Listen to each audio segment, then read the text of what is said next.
Captain Jake Morrison stood on the bridge of the New Horizons, watching the stars through the main screen. The ship had been traveling for 8 months through space that no human had ever seen before. His crew of 42 people were the first. Humans to leave their own solar system and visit another species that could talk and think like them. Jake felt the weight of this moment on his shoulders. Everything he did today would be remembered forever. The communications officer, Lisa Chong, turned from her station with bright eyes. She had been trying to contact the Zephyrian Empire for 3 days since they entered their space. The aliens had been watching human radio signals for years, but this was the first time humans came to visit them. Lisa pressed a button and alien. Voices filled the bridge. The sounds were strange, like music mixed with wind chimes. "Captain Morrison, they want to talk to you directly," Lisa said. Jake walked over to her station and put on the translation headset. The computer had learned their language from years of intercepted signals, but talking to them was still new and scary. A voice that sounded like singing water came through the speakers. "Human vessel New Horizons, you are welcome in Zephyrian space. Queen Zalthara herself wishes to meet your leader immediately. This is a great honor that has never been given to any species before." Jake looked at his science officer, Dr. Alex Rodriguez, who was standing nearby. Alex had studied everything they knew about the Zephyrians for the past 2 years. His face showed surprise and confusion. Usually alien empires made visitors wait for months or years before meeting their leaders. Getting an immediate audience with their queen was almost impossible. "Tell them we accept this honor," Jake said to Lisa. "Ask them where we should go and what we need to do." The alien voice came back quickly, sounding almost nervous. "Follow our escort ships to the capital world of Zephyr Prime. Do not deviate from the flight path. The Queen waits for you in the Crystal Palace. We will guide you to the Royal Docking Bay." 3 strange ships appeared on their screens, moving closer to the New Horizons. The Zephyrian vessels looked like they were grown instead of built with smooth curves and surfaces that seemed to flow like water. Lights pulsed along their hulls in patterns that reminded Jake of a heartbeat. Dr. Rodriguez walked up to Jake looking worried. "Captain, this is not normal protocol for them. From what we know about their society, the Zephyrians are very formal and slow to make decisions. Meeting the Queen on the same day we arrive should be impossible. Something about our arrival has made them change everything they normally do." Jake nodded, thinking about what this could mean. Maybe the aliens were more excited about meeting humans than they expected. Or maybe there was something else happening that they did not understand yet. Either way, they had come too far to turn back now. The medical officer, Susan Blake, checked in over the communication system. "Captain, I have finished running all the biological compatibility tests. The atmosphere on their world will support human life, but we should wear our protective suits just to be safe. I have also prepared the standard first contact medical supplies in case anyone gets sick." "Good work, Susan," Jake replied.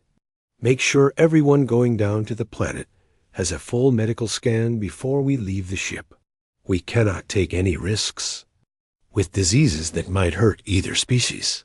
As they followed the escort ships toward the planet, Jake could see why it was called Zephyr Prime. The world was covered in massive crystal formations that caught the light from their sun and threw rainbows across the surface. Cities were built around and inside these crystals, making the whole planet sparkle like a giant jewel. Their escort ships led them to a docking bay that was clearly designed for important visitors. The bay was huge and decorated with precious metals and more crystals. Hundreds of aliens gathered to watch the human ship land. Jake could see them through the windows as the New Horizons settled onto the landing platform. The Zephyrians looked like someone had mixed a snake with an octopus and then made it as tall as a human.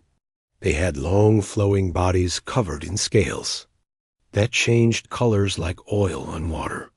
Each one had 6 eyes arranged around their head and tentacles instead of arms. Despite their strange appearance, they moved with grace and dignity that showed they were an advanced and cultured species. Jake gathered his diplomatic team in the shuttle bay. Along with Dr. Rodriguez and Susan Blake, he brought along the ship's engineer Tom Wilson and pilot Sarah Martinez. Each person wore their best dress uniform and carried the gifts they had brought from Earth to show human culture and friendship. "Remember, everyone," Jake said as they prepared to leave their ship.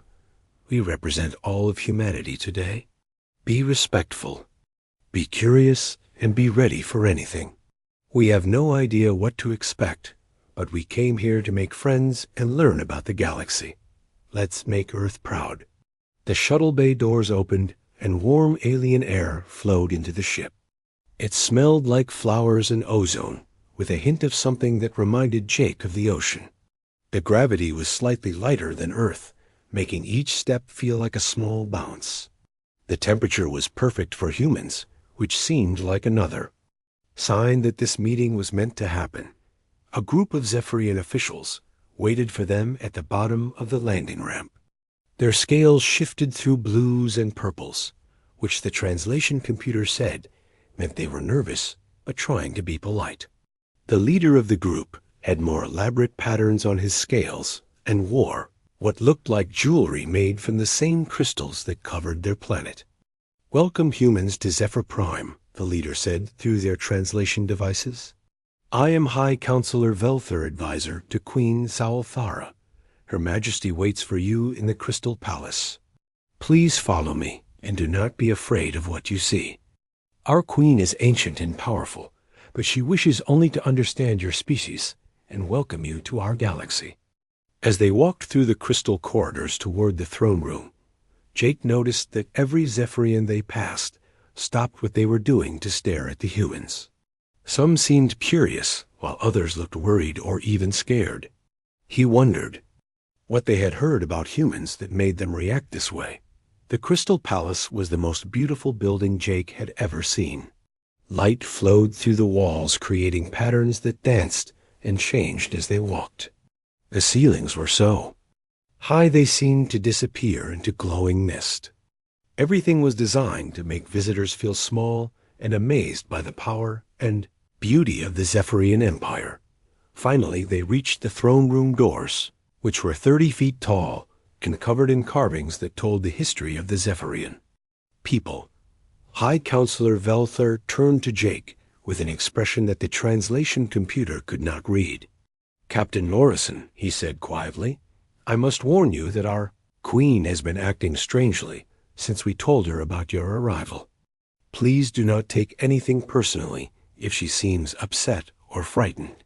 There are things about your species that we do not fully understand yet." The massive doors began to open with a sound like singing crystal.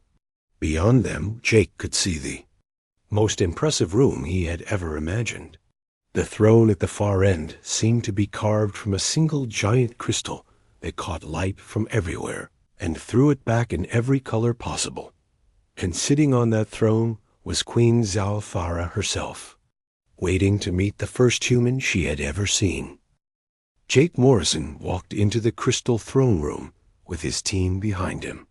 The space was so large that their footsteps echoed for several seconds after each step. Hundreds of Zephyrian nobles lined the walls, watching the humans with their 6 eyes wide and unblinking. The air hummed with tension that Jake could feel in his chest. Queen Zalthara sat motionless on her crystal throne at the far end of the room. She was much larger than the other Zephyrians, and her scales were deep purple with silver patterns that seemed to move on their own. Her bioluminescent crown pulsed with soft blue light that dimmed and brightened with what Jake assumed was her heartbeat.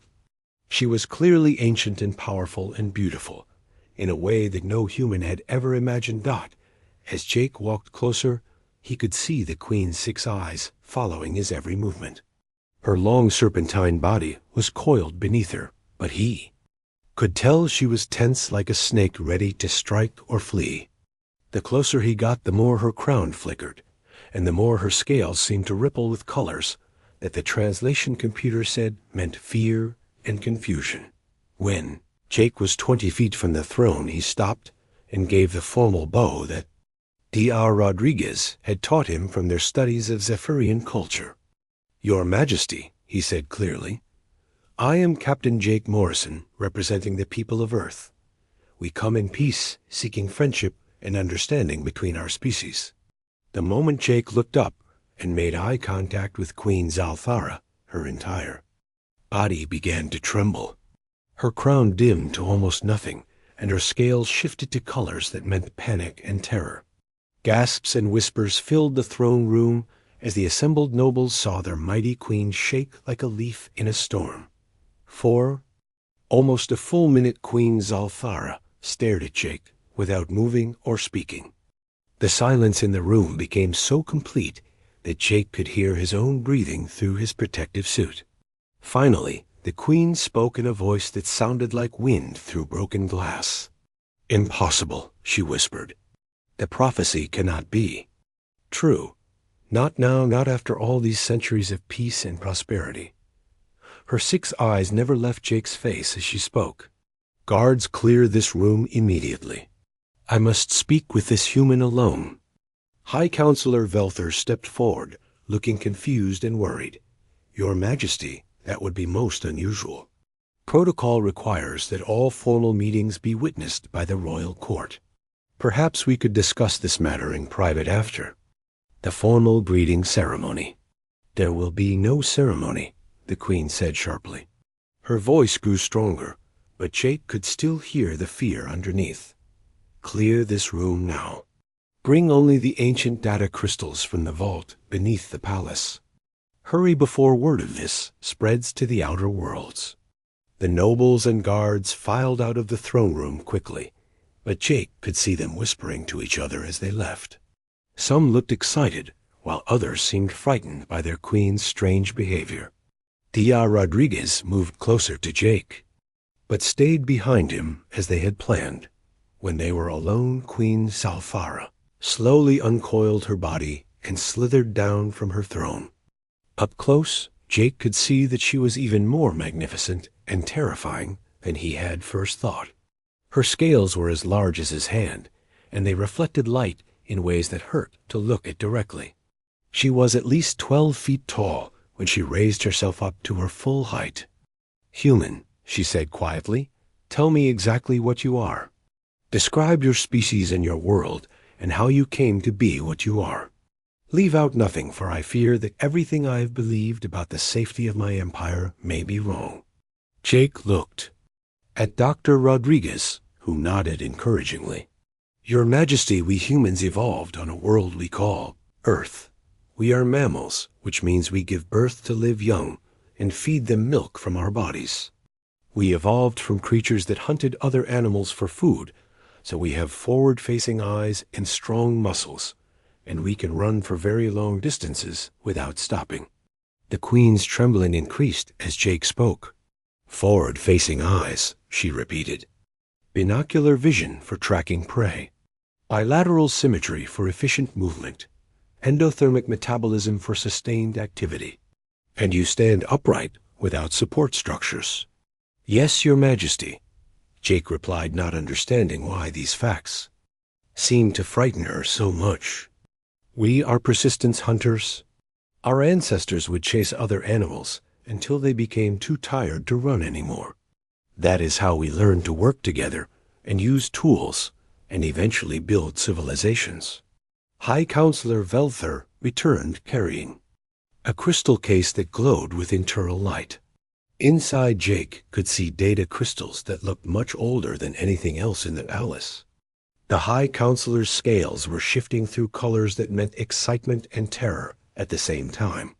"Your Majesty," Velther said breathlessly, "I have found the sealed records from the founding of the Empire.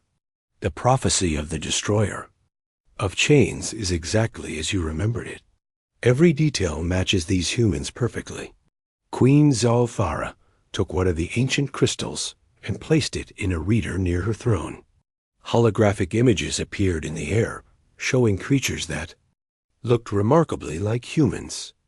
The aliens in the projection were running across a landscape, chasing other creatures that looked tired and desperate to escape.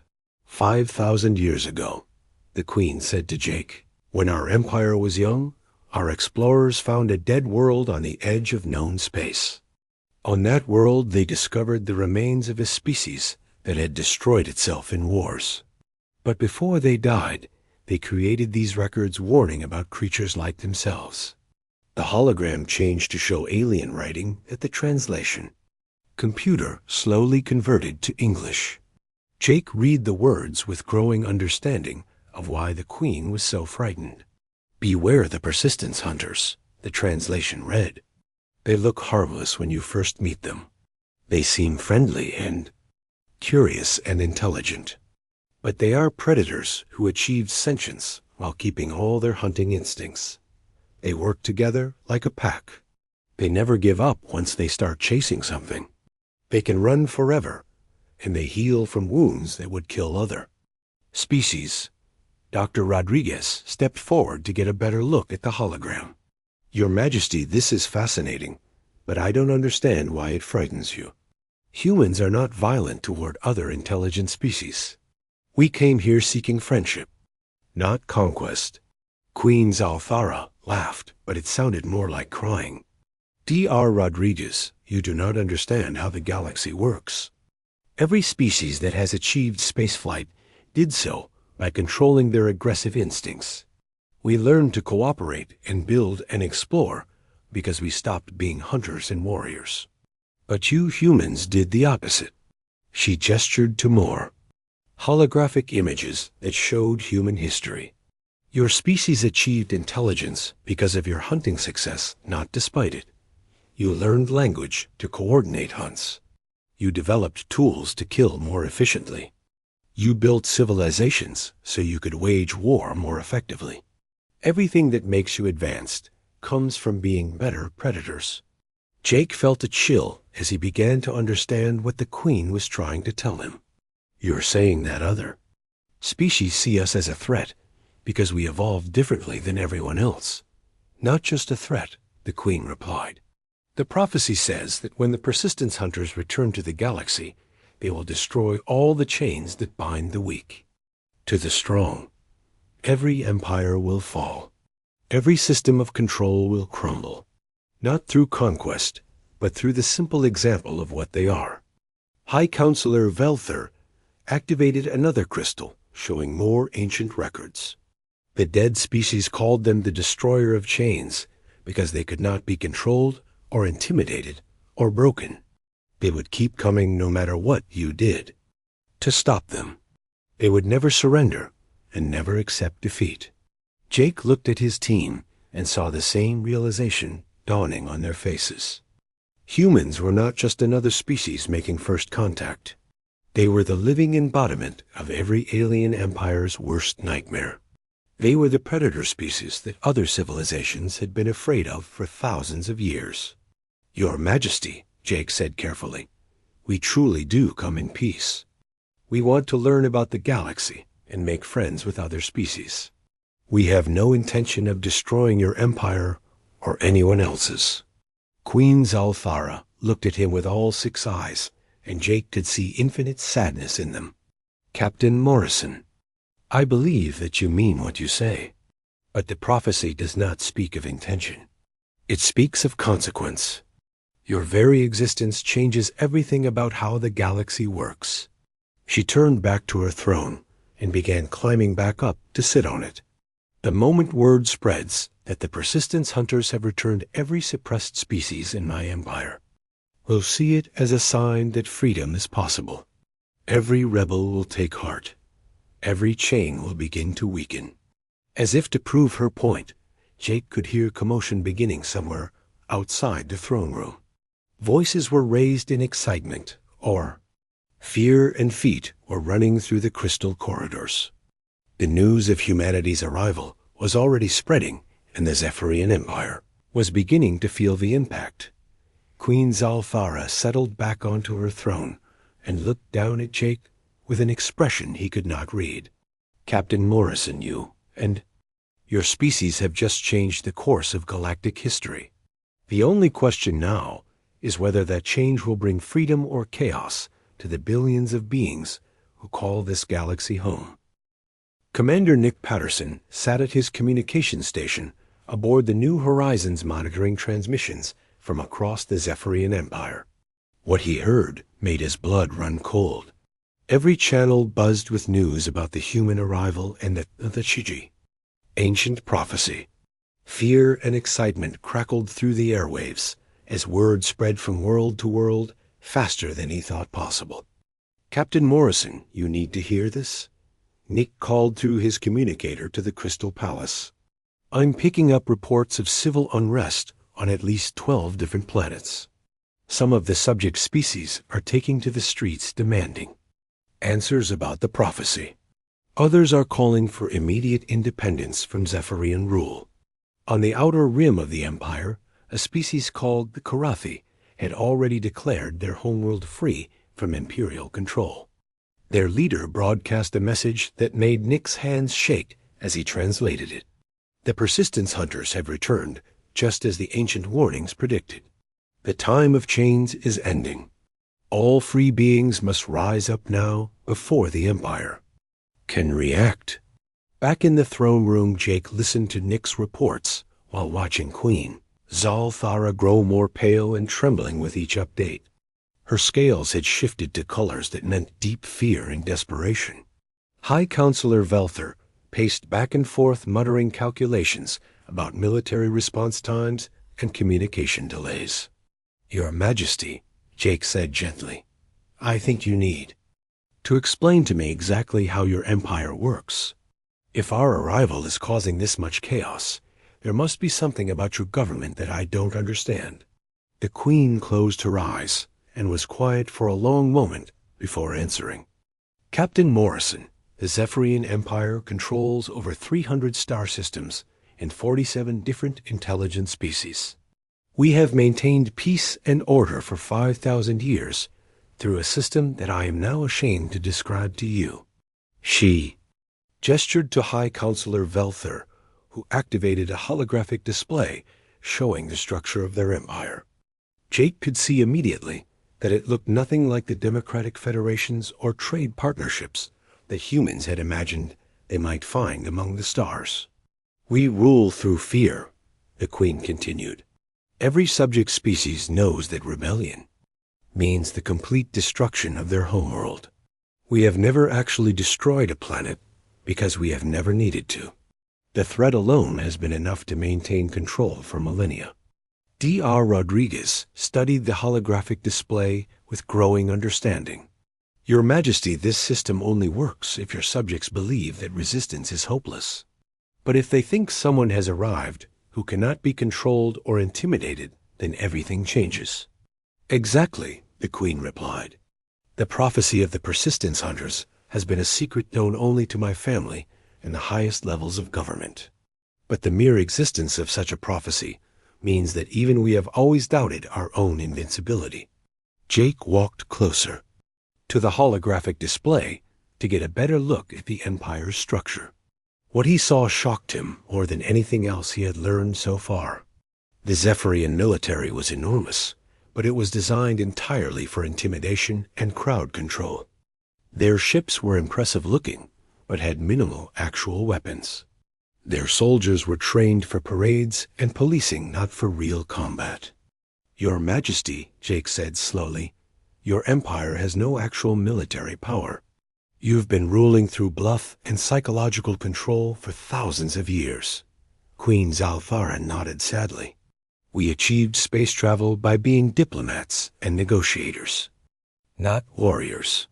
When we encountered other species, we convinced them to join our empire through demonstrations of our advanced technology and promises of prosperity. But we never developed true military capabilities because we never needed them. Tom Wilson's voice crackled through the communication system from the New Horizons. Captain, I've been analyzing the Zephyrian ships that escorted us here. Their technology is incredibly advanced, but it's all focused on efficiency and comfort.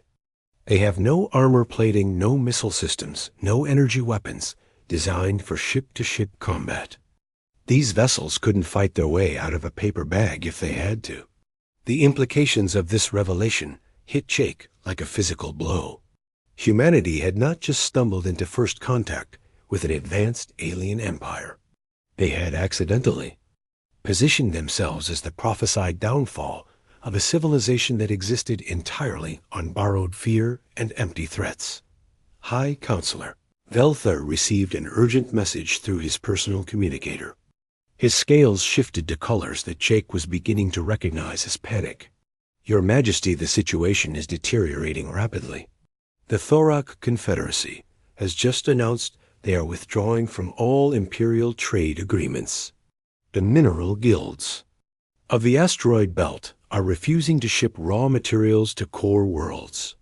Queen Zalthara stood up from her throne with obvious effort.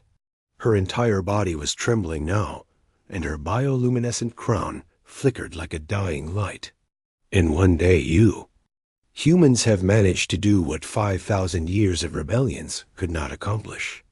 You have shown every species in the galaxy that the Zephyrian Empire is built on lies and weakness. Sarah Martinez reported in from the shuttle bay where she had been observing the Zephyrian ground crews. Captain, these aliens are scared of their own shadows. When I walked past their maintenance teams, they practically fell over themselves getting out of my way. They act like I'm going to eat them or something. Jake was beginning to understand the full scope of what was happening. Your Majesty, every species in your empire has been living in fear of your military might for thousands of years. But now, they see that humans aren't afraid of you at all. We walked right into your capital, demanded a meeting with your queen, and you gave it to us immediately. Worse than that, Dr. Rodriguez added, we represent everything your subjects have been told is impossible. We're a species that cannot be intimidated or controlled. We're proof that the Zephyrian Empire can be challenged successfully. The Queen walked to a window that looked out over her crystal city. Below them, crowds of Zephyrians were gathering in the streets, and their scales showed colors that meant confusion and fear. Some of them were looking up at the Crystal Palace as if waiting for their queen to appear and explain what was happening. Captain Morrison, the queen said without turning around, I need you to understand something about galactic civilization. Every species that has achieved spaceflight did so by learning to suppress their aggressive and competitive instincts. We built interstellar societies based on cooperation and mutual benefit. She turned back to face Jake, and her 6 eyes were filled with something that looked like despair. But you humans achieved spaceflight while keeping all your predatory instincts intact. You are cooperative with your own species, but competitive with everyone else. You see challenges as things to be overcome, not avoided. High Counselor Velthar received another urgent message.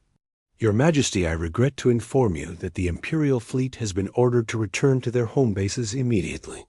Admiral Kethvar says his commanders are reporting that crew morale has collapsed. Many of them are requesting transfers to non-military positions. Jake felt the weight of responsibility settling on his shoulders like a heavy cloak. Everything he did from this moment forward would affect billions of lives across the galaxy. The wrong decision could lead to the collapse of galactic civilization, while the right choice might create something better than anyone had ever imagined. Your Majesty, Jake said carefully, what would happen to your people if your empire collapsed completely? Would the subject species try to hurt you, or would they just want their freedom? Queen Zalthara considered this question for a long time. Before answering, most of our subjects bear us no personal hatred, Captain Morrison. They simply want the right to govern themselves and control their own resources. But there are some species who have suffered greatly under our rule, and they might seek revenge if given the opportunity. The communications from the New Horizons continued to bring worse news with each update. The stock markets on the core worlds were in free fall as investors lost confidence in imperial stability. Several outer colonies had declared martial law to prevent riots. Transportation networks were breaking down as alien crews abandoned their posts to return home to their families. Jake looked around the throne room and realized that he was witnessing the end of an era. The Zephyrian Empire that had controlled this part of the galaxy for 5 millennia was crumbling before his eyes. The only question now was what would replace it, and whether humanity would help guide that transition or simply watch it burn.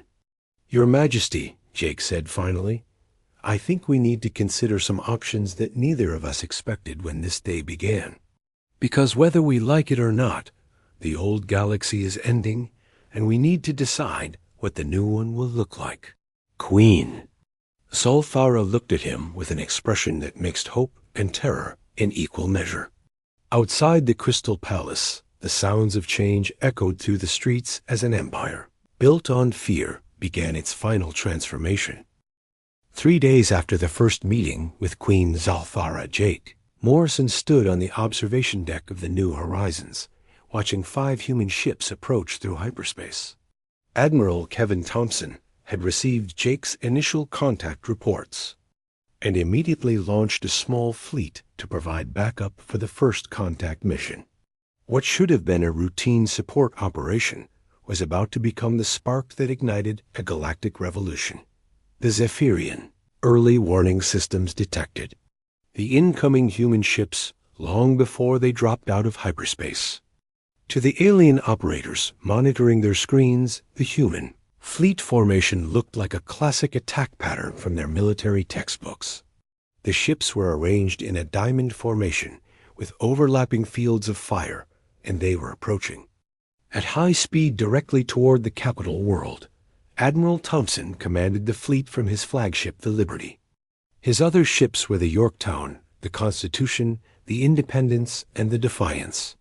All of them were exploration vessels, like the New Horizons, but they carried defensive weapons and armor plating that made them look much more dangerous than new. Jake's diplomatic ship commander, Nick Patterson, intercepted the panicked communications between Zephyrian Military Command and their fleet positions throughout the system. "Captain Morrison, the aliens are interpreting Admiral Thompson's arrival as a hostile invasion. Their defense fleet is moving to intercept our ships, and they're charging weapons that I didn't know they had." Jake immediately opened a communication channel to the Crystal Palace, where Queen Zalfara was meeting with her military advisors. "Your Majesty, those are human ships coming to support our diplomatic mission. They are not here to attack anyone. Please tell your fleet commanders not to engage them." But it was already too late for calm diplomacy. High Admiral Zethkal of the Zephyrian Defense Fleet had spent his entire career preparing for the day when someone would finally challenge the Empire's authority. When he saw the human ships approaching in what looked like a battle formation, he made the decision that would change galactic history forever. "All ships fire warning shots across the human formation," he ordered. "Show them that Zephyrian space is protected by Zephyrian guns. If they do not retreat immediately, we will defend our empire with everything we have." Bright energy beams lanced out from 12 Zephyrian warships toward Admiral Thompson's fleet. The shots were meant to miss, but to humans who had never seen alien weapons before, they looked like a direct attack on their ships and people. Admiral Thompson had 30 years of military experience, and his response was immediate and decisive. "All ships evasive maneuvers. Return fire to disable enemy weapon systems only. We are not here to start a war, but we will not allow our people to be fired upon without response." The battle lasted exactly 4 minutes and 17 seconds. Human ships danced between Zephyrian energy beams with an agility that shocked the alien gunners. Their weapons were designed for precision strikes that disabled enemy systems without destroying entire ships. Within minutes, the proud Zephyrian defense fleet was drifting helplessly in space with their engines offline and their weapons destroyed. Not a single human had been injured, while every Zephyrian ship was completely disabled. Admiral Thompson immediately broadcast a message offering medical assistance and engineering help to repair the alien vessels. His actions were meant to show that humans fought only when necessary and preferred to help rather than harm their defeated enemies. But the psychological impact of the battle spread across the galaxy like wildfire. Every species in the Empire had been told for thousands of years that the Zephyrian military was invincible. The subject races had believed that resistance was hopeless because no one could stand against the Imperial fleet in battle. Rachel Foster monitored communication channels from across the Empire as news of the battle spread from world to world. Captain Morrison, you need to hear what's happening out there. Dozens of species are declaring independence simultaneously. They're calling this the fulfillment of the ancient prophecy about the persistence hunters. On the industrial world of Kepler 7, the Mantari workers abandoned their factories and marched on the planetary government buildings. Their leaders broadcast a message that Rachel translated for Jake's team. The persistence hunters have shown us that the Empire can be defeated. The Zephyrian fleet that we feared for so long has been swept aside like dust before the wind. Today, we reclaim our world for our own people. Similar scenes played out on worlds throughout the Empire as the news spread. The Aquatic Collective severed all ties with Imperial administration. The silicon-based hive minds simply stopped acknowledging Zephyrian authority over their systems. Even some of the minor Zephyrian colonies declared themselves independent and asked for human protection from Imperial retaliation. Queen Zalthara summoned Jake to an emergency meeting in her private chambers rather than the formal throne room. When he arrived, he found her looking smaller and more fragile than before.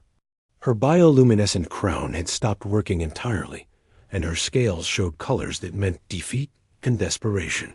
Captain Morrison, she said quietly, in less than 1 week you have managed to destroy an empire that lasted for 5,000 years. 47 species have declared independence. 15 star systems have severed all contact with the Imperial capital. My own military commanders are requesting permission to surrender their commissions and return to civilian life. Jake sat down across from her, feeling the enormous weight of unintended consequences. Your Majesty, we never wanted any of this to happen. Admiral Thompson was just coming to support our diplomatic mission. When your ships fired on our fleet, he only defended himself. I know that, Captain, the Queen replied. But intentions matter less than results. Your admiral defeated our entire defense fleet without breaking a sweat and then offered to help repair the ships he had disabled. That act of mercy was more terrifying to my military than any threat could have been. Dr. Rodriguez entered the chamber carrying data tablets filled with reports from across the Empire. Your Majesty, we're receiving communications from rebel leaders on dozens of worlds. Most of them are asking for human mediation in their independence negotiations. They want us to guarantee that you won't send punishment fleets to destroy their planets. Queen Zalthara laughed, but it sounded more like sobbing. Dr. Rodriguez, we have no punishment fleets to send. Our military exists to look impressive and intimidate rebels into submission. We have never actually fought a war because we never needed to. But now everyone knows that our power was always an illusion. High Counselor Velthur burst into the chamber with urgent reports from the Imperial Communications Center. Your Majesty, the situation has moved beyond rebellion into complete chaos. Several species are fighting each other over disputed territories. The Thorak are demanding reparations from us for centuries of economic exploitation. Some of our own colonies are requesting human protection from their former subject peoples. Jake realized that he was witnessing something unprecedented in galactic history. The collapse of the Zephyrian Empire was happening so fast that no one could predict or control what would replace it. Without some kind of intervention, the galaxy might descend into centuries of warfare between species that had been held in check only by Imperial authority. Your Majesty, Jake said carefully, I think we need to consider some very difficult options. The old empire is gone, and it's never coming back. The question now is whether we let the galaxy tear itself apart, or whether we work together to build something better. Queen Zalthara looked at him with all 6 eyes, showing a mixture of hope and terror. What are you suggesting, Captain Morrison? I'm suggesting that humanity might be able to help mediate between the different species and create a new system of government that doesn't depend on fear and intimidation. We could help establish a galactic council where every species has a voice and no one species dominates all the others. The Queen was quiet for a long time considering this proposal. Outside her windows, Jake could see crowds of Zephyrians gathering in the crystal streets. Their scales showed colors that meant uncertainty and confusion as they waited to learn what would happen to their world and their people. Captain Morrison, the Queen said finally, what you are proposing would require humanity to take responsibility for the welfare of billions of beings across hundreds of star systems. Are your people prepared for that kind of commitment? Jake thought about Admiral Thompson's fleet waiting in orbit above them, and about the 42 crew members aboard the New Horizons who had volunteered for humanity's first journey to the stars. They had come seeking friendship and knowledge, but they had accidentally become the catalysts for the greatest change in galactic history. Your Majesty, Jake replied, I can't speak for all humanity, but I can promise you that we won't abandon the galaxy to chaos. If we can help create something better than what existed before, then we have a responsibility to try. Queen Zalthara closed her eyes.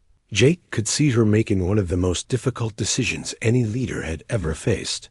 When she opened them again, her scales had shifted to colors that meant determination mixed with profound sadness. Very well, Captain Morrison, she said. Let us see if the species that destroyed my empire can help build something worthy to replace it. 6 months later, Jake Morrison stood in what had once been Queen Zalthara's throne room, but was now the meeting hall of the newly formed Galactic Cooperation Council. The crystal walls had been modified to display holographic images of delegates from 47 different species, all participating in the galaxy's first truly democratic government. What had begun as a simple first contact mission had transformed into humanity's greatest challenge and most important achievement. The transition from empire to democracy had not been smooth or easy. 3 separate wars had broken out between species settling old grudges from the imperial period. The economic systems that had sustained galactic trade for millennia collapsed overnight when the Zephyrian control networks shut down. Billions of beings across hundreds of worlds suddenly found themselves without the basic services they had depended on for centuries. But Jake had kept his promise to Queen Zalthara and to the galaxy. Admiral Thompson's fleet had grown into a peacekeeping force of 50 human ships stationed at strategic points throughout former imperial space. They did not conquer or control, but instead mediated disputes and protected weaker species from aggressive neighbors. The sight of human vessels had become a symbol of hope rather than fear, as word spread that the persistence hunters kept their promises. Dr. Helen Carter had arrived from Earth 3 months earlier to serve as humanity's chief xenobiologist and cultural advisor for the new council. She worked with teams of alien scientists to develop communication protocols and cultural exchange programs that helped different species understand each other better. Her most important discovery was that most galactic conflicts came from simple misunderstandings rather than genuine hatred. Queen Zalthara no longer wore her bioluminescent crown or sat on a crystal throne. She had been elected as the Zephyrian representative to the Galactic Council by her own people in their first free election in 5,000 years. The transformation had been remarkable to watch as she changed from a terrified absolute ruler into a confident democratic leader who genuinely cared about the welfare of all galactic citizens. "The vote is unanimous," announced Speaker Velthur, who had been chosen by the Council to moderate their sessions. "The Mineral Rights Resolution passes with full support from all member species. The asteroid mining operations will be managed cooperatively, with profits shared equally among all participating worlds." Jake watched from the human delegation area as representatives from dozens of species celebrated this latest success. The Thorak delegates changed their skin colors to patterns that meant joy and satisfaction. The silicon-based hive minds hummed in harmonious frequencies that filled the chamber with beautiful music. Even the normally serious aquatic collective representatives sent streams of colorful bioluminescence through their water-filled viewing tanks. The Galactic Cooperation Council had become everything that the old empire was not. Instead of ruling through fear, it operated through consensus and mutual respect. Instead of hoarding resources in the core worlds, it redistributed wealth to help developing species achieve their full potential. Instead of suppressing cultural differences, it celebrated the unique contributions that each species brought to galactic civilization. Lieutenant Colonel Ben Hayes commanded the human peacekeeping forces from his headquarters on the former imperial capital world. His troops were not soldiers in the traditional sense, but rather mediators and engineers who helped resolve conflicts and rebuild damaged infrastructure. The most important part of their training was learning to work with alien species as equals, rather than subjects or enemies. Captain Morrison, Ben reported during their weekly briefing, "I'm pleased to inform you that we haven't had a single military engagement in over 2 months. The peacekeeping mission is transitioning from crisis response to routine diplomatic support. Most species are handling their own disputes through the Council's mediation services." Jake smiled at this news because it represented everything he had hoped for when the crisis began. Humanity had not become the galactic police force or the new imperial power. Instead, they had helped create a system where every species could solve their own problems while working together for the common good. The economic transformation had been just as dramatic as the political changes. Tom Wilson led a team of human engineers working with alien specialists to develop new technologies that benefited everyone rather than just the ruling species. The most successful project was a communication network that allowed instant contact between any 2 points in the galaxy without going through Zephyrian control systems. Sarah Martinez had been promoted to Admiral and now commanded the human exploration fleet that continued seeking new species to invite into the galactic community. Her ships carried diplomats and scientists rather than weapons and soldiers. The galaxy was much larger than anyone had realized, and there were still hundreds of intelligent species waiting to be discovered and welcomed into the growing Confederation. The Centauri survey mission has made contact with 3 new species in the past month, Sarah reported to the Council.